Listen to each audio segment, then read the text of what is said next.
तो मुझे उम्मीद है कि आप लोगों ने 25 क्वेश्चन नंबर कर लिया होगा और अब हम 26 क्वेश्चन नंबर की तरफ बढ़ेंगे। तो इस क्वेश्चन में ये कहते हैं कि alien colour, choose a colour for an alien as you did in exercise number 25 and write an if else chain. If the alien color is green, print a statement that the player just earned 5 points for shooting the alien. फिर दूसरे point में कहते हैं if the alien color is not green, print a statement that the player just earned 10 points. Write one version of this program that runs the if block and another that runs the else block. तो इस programme में हमें दो if else के statement बनाने और एक variable बनेगा वही वाला जो हमने एलियन कलर का बनाया था। तो एक में हमें इफ की कंडीशन जो है वो ट्रू करवानी है और दूसरे में हमें एल्स की कंडीशन ट्रू करवानी है। तो करना ये है कि एक वेरिएबल बनाते हैं और हम अपने फोल्डर की तरफ चलते हैं। आपको ये गौर से देखना है कि मैंने जो इस फोल्डर का नाम है वो किस तरीके से रखा है। मैंने 26 क्वेश्चन नंबर में अभी सॉल्व कर रहा हूँ। तो 26 के बाद मैंने अंडरस्कोर लगाया है, फिर एलियन, फिर अंडरस्कोर, फिर कलर, फिर अंडरस्कोर, फिर 2 स्पेस डॉट। ये सारी चीज़ें फोल्डर के नाम में नहीं देनी है और मेरे ऊपर वाले जितने भी फोल्डर बने हुए हैं इन तमाम के ऊपर किसी में डॉट है और किसी में स्पेस है। तो इन चीज़ों को मैं ठीक करूँगा, लेकिन अब से जो भी हम फोल्डर बनाएंगे उसमें ये अंडरस्कोर आना चाहिए। जहाँ पर स्पेस अगर हमें चाहिए भी तो हम अंडरस्कोर लगाएंगे। और दूसरी बात, डॉट स्पेस ये दोनों चीज़ें अपने फोल्डर के नाम में नहीं लगानी है। क्यों नहीं लगानी है? क्योंकि ये मैं आपको गिटहब की एक वीडियो बना रहा हूँ, उसमें मैं बताऊँगा कि जो गिटहब है जब हम उसके ऊपर अपने प्रोग्राम को एडिट कर सकते हैं। तो जब हम एडिट करते हैं तो वहाँ पर जो है वो अब हमारे उस फोल्डर को जिसमें डॉट है या फिर स्पेस है उसको वो एक्सेस नहीं कर पाता। तो आप सिर्फ स्पेस लगाने की गलती की वजह कर गिटहब की एक फैसिलिटी से महरूम रह जाएंगे। तो इसलिए मैं कह रहा हूँ जब भी फोल्डर का नाम लिखना है तो अंडरस्कोर लगाना है वहाँ पर, अगर आपको नामों के बीच में गैप चाहिए। तो हम इस फोल्डर के अंदर चलते हैं और यहाँ पर मैं अपने VS कोड को ऑन करूँगा। तो हम विजुअल स्टूडियो कोड में आ चुके हैं और सबसे पहले मैं यहाँ से इसे क्लोज करूँगा। फिर मैं टर्मिनल यहाँ से ओपन करूँगा, न्यू टर्मिनल। फिर मैं यहाँ से कमांड प्रॉम्प्ट को सेलेक्ट कर रहा हूँ और मैं सबसे पहले यहाँ पर tsconfig की फ़ाइल बनाऊँगा। तो उसके लिए हमें यहाँ पर tsc स्पेस -in-it, तो मैं इसे एंटर करूँगा।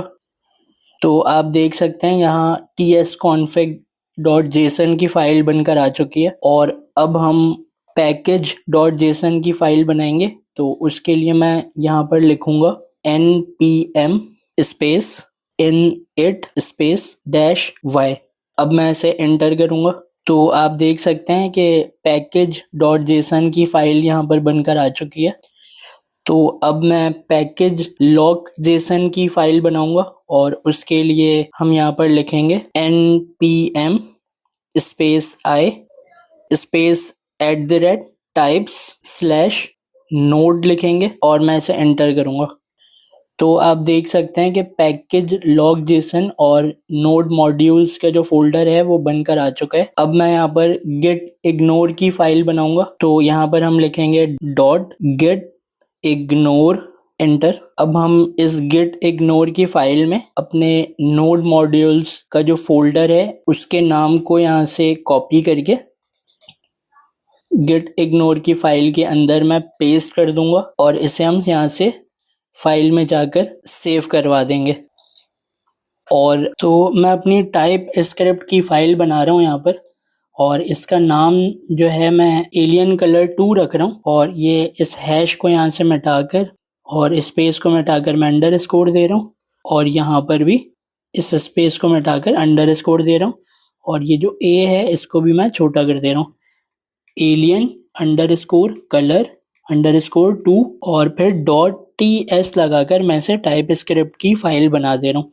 तो हम इसे एंटर करते हैं और अपने कोड में आ जाते हैं। तो यहाँ पर मैंने अपना जो पूरा सवाल है वो यहाँ पर मैंने कॉपी करके रख लिया है। अब मैं इस पूरे को कमेंट कर देता हूँ और कमेंट करने के लिए मैंने इस पूरे को सेलेक्ट किया और कंट्रोल/ का बटन एक साथ दबाया है, तो वो कमेंट हो गया। कमेंट आप लोगों को मैं पहले भी बता चुका हूँ, ये जो भी लिखा हुआ है ये हमारे टर्मिनल के ऊपर नहीं चलता, ये सिर्फ हमारी आसानी के लिए हमने लिखा है और इसको देख देख कर हम अपने प्रोग्राम को सॉल्व कर सकते हैं। कोई भी मैसेज लिख सकते हैं कमेंट में, तो हमने यहाँ पर अपने पूरे सवाल को यहाँ पर कमेंट कर लिया रख के, ताकि हम स्टेप बाय स्टेप इसके हिसाब से इस क्वेश्चन को सॉल्व करें। तो ये कहते हैं कि choose a colour for an alien as you did in exercise number 5 and write in if else chain.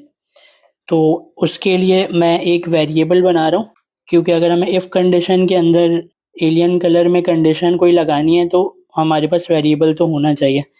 तो यहाँ पर मैं लेट, और इस नाम को यहाँ से मैं कॉपी कर रहा हूँ, लेट एलियन कलर, इसको हम कैमल केस में करेंगे तो इसके स्पेस को ख़त्म करके और ए को छोटा कर देंगे, लेट एलियन कलर। उसके बाद फिर यहाँ पर मैं इसके डाटा टाइप को डिफाइन करूँगा स्ट्रिंग इज इक्वल टू, फिर यहाँ पर डबल कोटेशन में ग्रीन। तो यहाँ पर हमने एक अपना वेरिएबल बना लिया और इस लाइन को हम सेमीकोलन लगा के एंड कर देते हैं। आगे ये कहते हैं कि write an if else chain. ठीक है, तो हम इसे यहाँ से कट करके मैं नीचे लिख रहा हूँ और इसे कमेंट कर रहा हूँ और इसके बाद स्पेस दे रहा हूँ, और मैं इसे भी यहाँ से रिमूव कर रहा हूँ कॉमा और एंड को, और इसके बीच में भी जो स्पेस है वो मैं यहाँ से रिमूव कर रहा हूँ। हो सकता है आपको ये ऊपर वाली लाइन नज़र ना आ रही हो, मैं इसे एक दो लाइनें नीचे कर देता हूँ। तो अब हमने एक वेरिएबल बनाया है, फिर ये कहते हैं write an if else chain.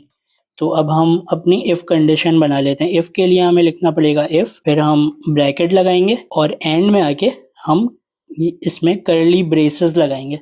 मैं आपको एक चीज़ ये बताना चाह रहा हूँ कि यहाँ पर मैं थोड़ी सी जगह बना रहा हूँ। ये जो ब्रैकेट होता है, ये वाला जो ब्रैकेट होता है राउंड ब्रैकेट, और ये वाला जो ब्रैकेट होता है स्क्वायर ब्रैकेट, और ये वाला जो ब्रैकेट होता है कर्ली ब्रैकेट, इन तीनों को मैं यहाँ से कमेंट करके आपको समझाता हूँ। तो ये जो है राउंड ब्रैकेट ये वाला, इसको हम कहते हैं पेरेंथेसिस। तो देखें इसकी स्पेलिंग क्या है, PARENTHESES। तो ये क्या हो गया, पेरेंथेसिस। इस हम राउंड ब्रैकेट को पेरेंथेसिस कहते हैं।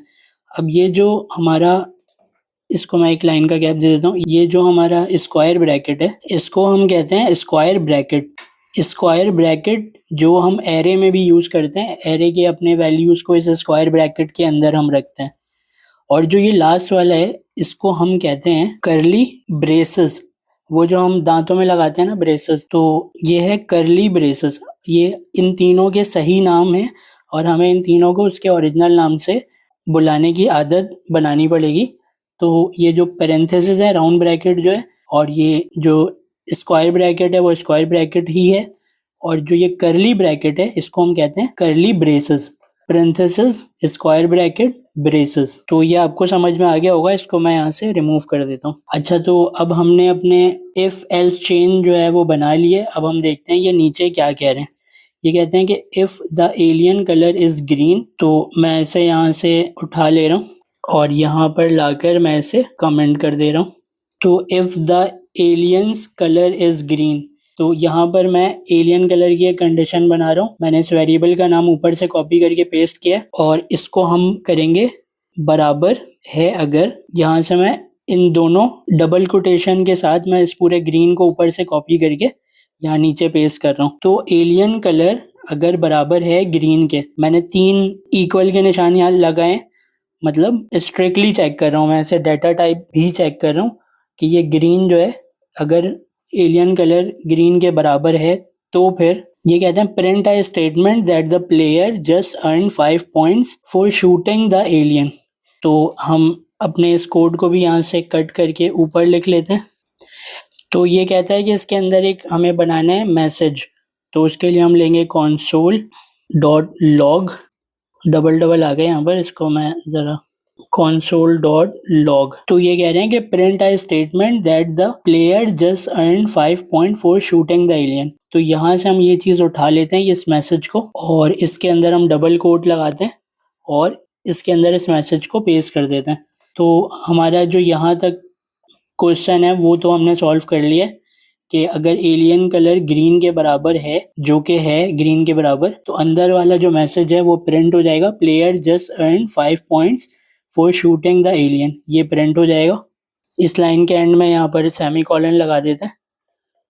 उसके बाद ये कहते हैं कि if the aliens colour is not green print a statement that the player just earn 10 points. अगर एलियन कलर ग्रीन के बराबर ना हो तो फिर हमें एक मैसेज प्रिंट करवाना है जिसमें हम कहेंगे कि प्लेयर को 10 पॉइंट मिले। और उसके बाद ये कहते हैं कि write one version of this program that runs if block and another that runs else block. मैंने कहीं यहाँ पर पढ़ा था, वो कह रहे थे इफ एल्स की चेन भी बनानी है, ये यहाँ पर कह रहे हैं ये कि write an if else chain.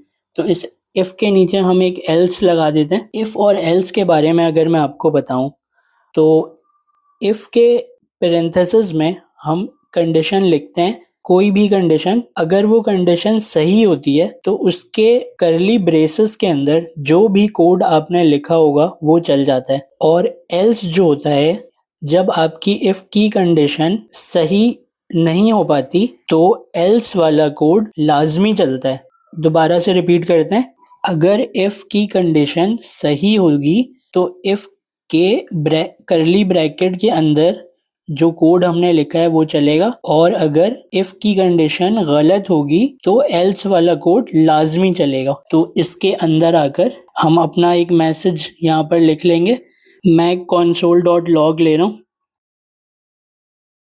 इसके अंदर मैं डबल कोटेशन लगा रहा हूँ और मैं यहाँ नीचे से इस मैसेज को कॉपी करके इस अपने डबल कोटेशन के अंदर रख रहा हूँ, जिसमें यहाँ पर ये कहता है कि प्लेयर जस्ट अर्न 10 पॉइंट्स। तो क्योंकि हमारी ये वाली कंडीशन सही है तो इसलिए हमारा ये जो एल्स वाला कोड है ये नहीं चलेगा, सिर्फ इफ वाला कोड चलेगा।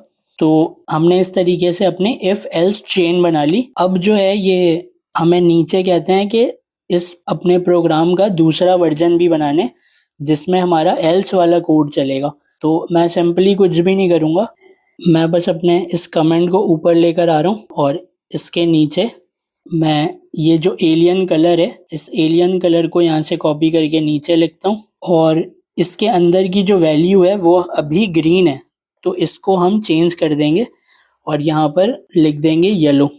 तो मैंने इस एलियन कलर को अब चेंज करके येलो कर दिया है। पहले ये एलियन कलर ग्रीन था, लेकिन अब इस एलियन कलर को हमने येलो कर दिया है। अब हमें अपनी इफ और एल्स की कंडीशन यहाँ से कॉपी करनी है और यहाँ पर इसके नीचे हम लाकर पेस्ट कर देंगे। तो अब अगर मैं आपको समझाऊं तो ये इस तरीके से है कि एलियन कलर जो है वो पहले हमने ग्रीन पर रखा और उसके बाद हमने एलियन कलर को चेंज करके येलो पर कर दिया। तो अब ये वाली कंडीशन जो है वो इसको चेक करेगी क्या एलियन कलर ग्रीन के बराबर है, तो यहाँ पर जवाब आएगा फॉल्स, ये ग्रीन के बराबर नहीं है क्योंकि हमने यहाँ पर इसको येलो कर दिया है।